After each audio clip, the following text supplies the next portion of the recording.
Salut les amis, bienvenue sur la chaîne Rétro Gaming à Papa du bon vieux Runout.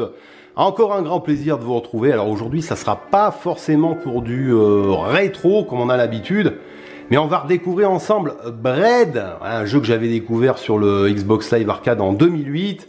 La démo avait piqué ma curiosité et puis m'avait fait finalement acheter le jeu.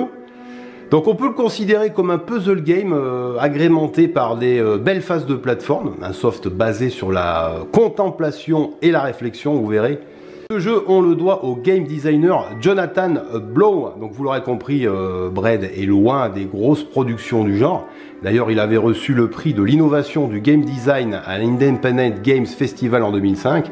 Et c'est ensuite que Jonathan Blow a consacré 2 ans à peaufiner son magnifique joyau vidéoludique. Donc nous allons plonger immédiatement dans cette aventure. Donc je vais vous passer un petit peu là les 6 grimoires qui racontent un petit peu l'histoire du personnage.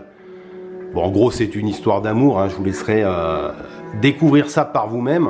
On va se plonger directement dans le vif du sujet.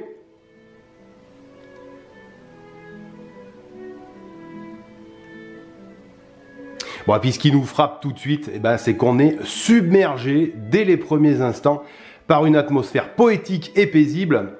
C'est notamment grâce aux graphismes picturaux de l'artiste David Hellman, qui s'est occupé d'habiller le jeu de superbes aquarelles. On les voit, elles sont animées.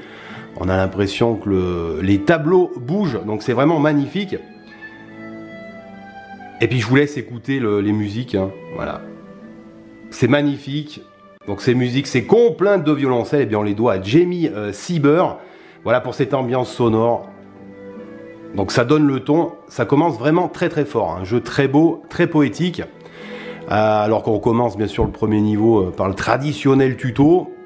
Voilà, pour expliquer un petit peu quoi faire. Enfin bon, tout personnage n'a pas 50 000 fonctions, hein.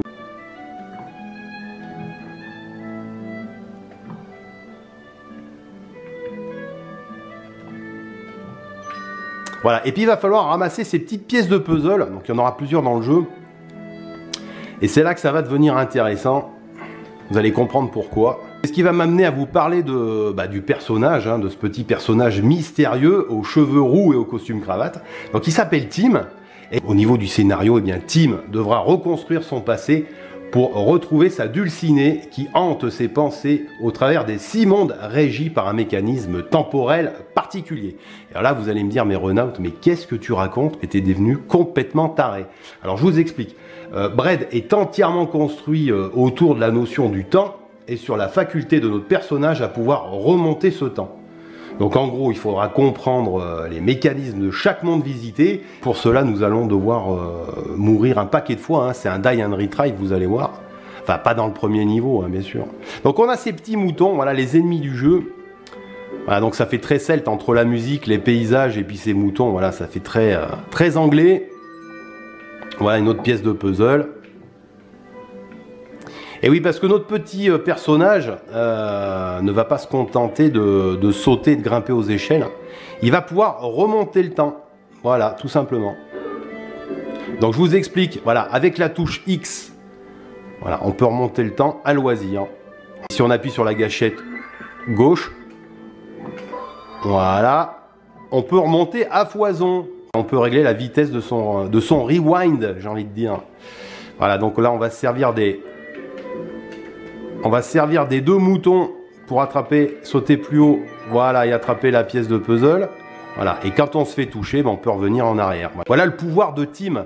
Donc tout le jeu va être régi autour de cette dimension du temps. Donc voilà, on continue dans le tuto.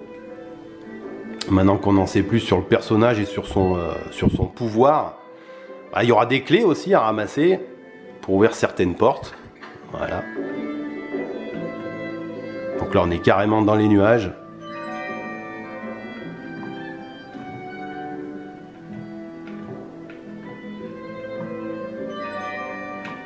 Hop. Voilà. Quand on aura ramassé un certain nombre de pièces de puzzle, on se retrouvera devant un tableau. Voilà. Et ce tableau, il va falloir reconstituer le puzzle pour comprendre un petit peu plus ce qui est arrivé à Tim et à sa dulcinée. Donc là pour l'instant on n'a pas beaucoup de pièces, donc on va pas pouvoir faire grand chose, je vous l'accorde. Allez, on sort et puis on va continuer notre aventure. Donc ici bien sûr on a 2 pièces, donc là pour l'instant on va pas pouvoir traverser, aller les chercher, on saute pas assez haut.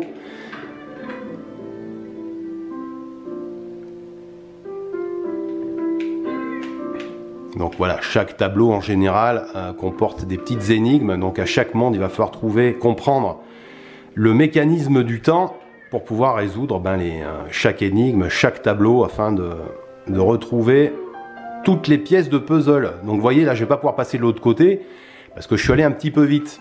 J'ai tué un mouton en bas qu'il fallait pas, enfin je me suis débarrassé d'un mouton qu'il fallait pas, donc on revient en arrière. Donc on va garder ce petit mouton en vie pour l'instant. Voilà, on va se débarrasser des autres pour pouvoir ouvrir le coffre-fort en haut à droite qui nous laissera, qui nous donnera la prochaine pièce de puzzle. Donc voilà, c'est un puzzle game. Hein. Donc c'est vrai que ce jeu-là avait vraiment attiré mon attention à l'époque. Et voilà le travail.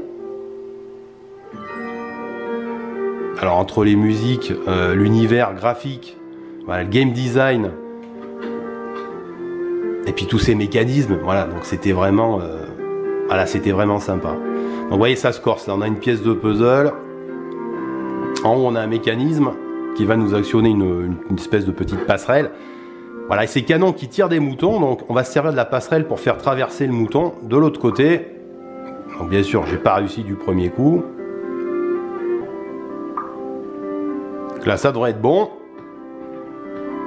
Donc le petit mouton, grâce à la passerelle, se retrouve de l'autre côté.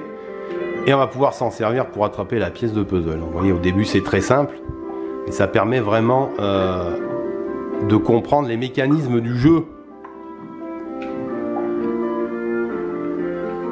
Donc là ça se corse un petit peu, vous voyez, on a un canon qui tire un mouton, et il va falloir se servir du mouton qui tombe.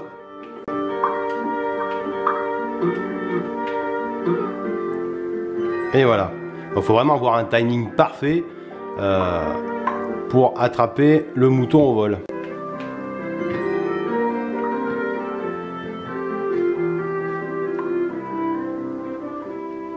Donc là on fait attention au mouton qui tombe, on récupère bien nos pièces.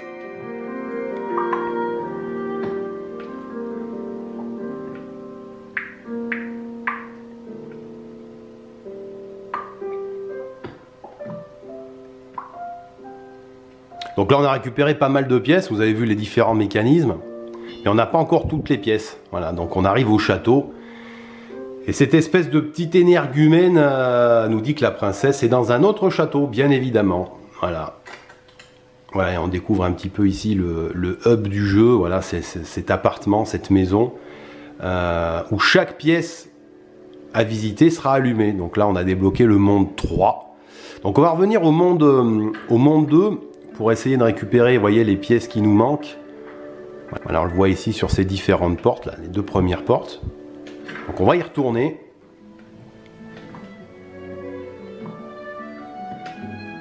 Ouais, on va essayer d'assembler ce qui nous reste.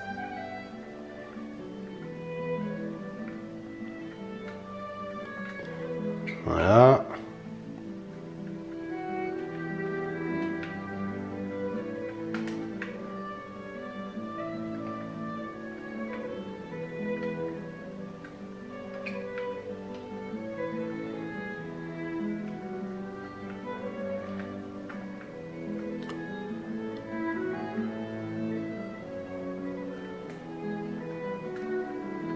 Là. Donc, ouais, c'est vraiment un casse-tête ce jeu. Il n'y a pas que de la plateforme, hein. Il n'y a pas énormément d'action non plus. Il faudra vraiment se creuser les méninges. Alors le jeu n'est pas forcément très très long, c'est sûr. Mais enfin pour le terminer, vous en aurez pour quelques heures, hein, parce que vous allez mourir un paquet de fois. Il faudra vous creuser la tête, revenir à certains endroits. Vous ne trouverez pas tout de suite du premier coup. Hein. Vous n'allez pas tout débloquer en 5 minutes. Hein. À moins d'être un dieu. Enfin bon, moi je sais que j'ai quand même bien galéré pour le terminer. Je m'y suis remis il n'y a pas longtemps. C'est très agréable de redécouvrir ce jeu avec vous. Voilà, on va essayer de faire ce puzzle. en même temps que je vous cause.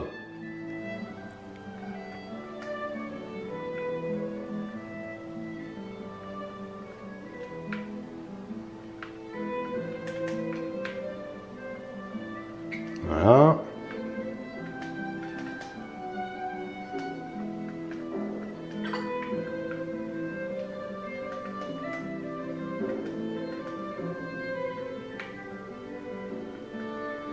Et voilà. Il nous reste 2 pièces de puzzle, et voilà ces 2 pièces de puzzle. Donc je vais vous donner la solution. Hein. Voilà, je vais vous spoiler. Hein, donc regardez pas si vous voulez pas être spoilé pour le premier tableau. Donc j'avais pas trouvé tout de suite. En fait, il va falloir se servir de ce petit mouton qui reste là-haut, mais qui reste bloqué sur sa plateforme.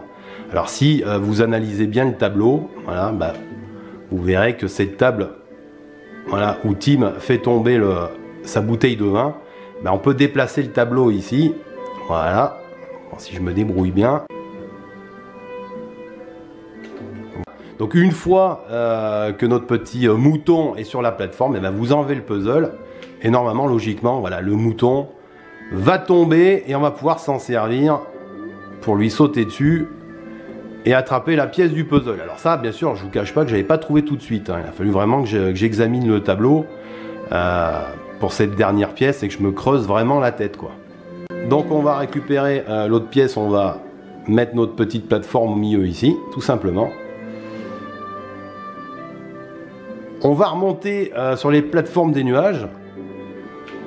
Voilà, et on va pouvoir passer, grâce au tableau que je viens de déplacer, voilà, la plateforme, on va pouvoir récupérer la dernière pièce du puzzle, voilà, tout simplement. Un vrai puzzle game avec des mécanismes. Ce jeu, voilà, c'est vraiment tranquille, paisible. Le jeu m'avait vraiment subjugué à l'époque, c'est pour ça que je voulais y revenir dessus, et puis vous le faire découvrir si vous ne le connaissez pas. On va revenir dans les nuages, maintenant qu'on a terminé notre petit tableau.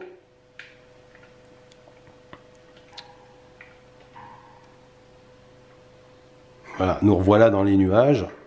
Et on va aller découvrir cette deuxième porte. Voilà, donc on a complété le premier tableau.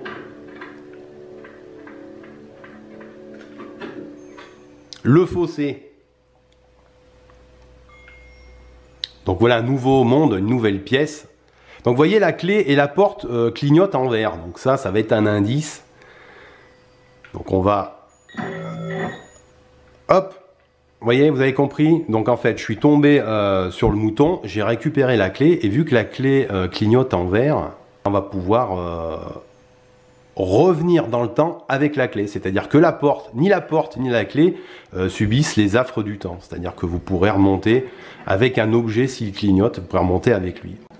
Donc une fois que vous avez compris ça, donc là on a la porte qui est en train de se sceller en haut à droite. Donc on va éviter tous les moutons.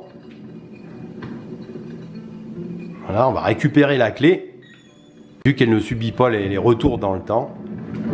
Voilà, ben on va revenir en arrière avec la clé. Comme ça, la porte va se relever et on va pouvoir récupérer la pièce du puzzle. Voilà. Donc ce monde sera vraiment régi sous ce mécanisme. Voilà, il faudra retrouver les clés, les portes, les indices qui vous permettront de comprendre qu'est-ce qui supporte les retours dans le temps ou pas. Voilà.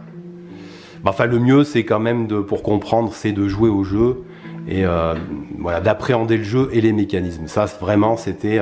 pour moi, c'était vraiment une réussite, ce jeu, à tout niveau.